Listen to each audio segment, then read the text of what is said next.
Hey guys, so a couple weeks ago I purchased this new tightening booster retinol shot by Celemax and it just makes me smile. So it feels great. It's really not oily, it's not greasy feeling, and there we go.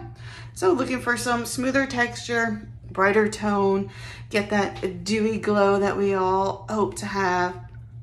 You know, so Celemax retinol shot, tightening booster, you know, put a little yellow in your life.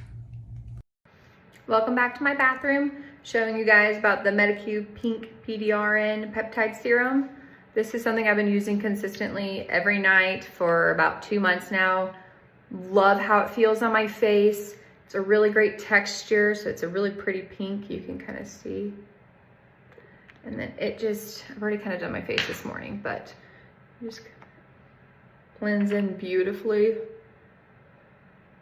Super lightweight. My skin just tends to soak it up. And then I've loved how it's made my face look, helped with evening out texture and then other dark spots. Plus it helps boost collagen production, which anyone over the age of 30 needs some help in that department. This moisturizer is the best moisturizer I have ever used. La Roche-Posay Double Repair Face Moisturizer. Yesterday I had some dry skin under my nose. I had a little cold and all of the creams that I used would not soften the skin. I put this La Roche-Posay Double Repair Face Moisturizer underneath my nose and 15 minutes later the skin was silky smooth. This lotion it's not thick, it's not oily, it's very silky smooth, it absorbs into the skin very quickly.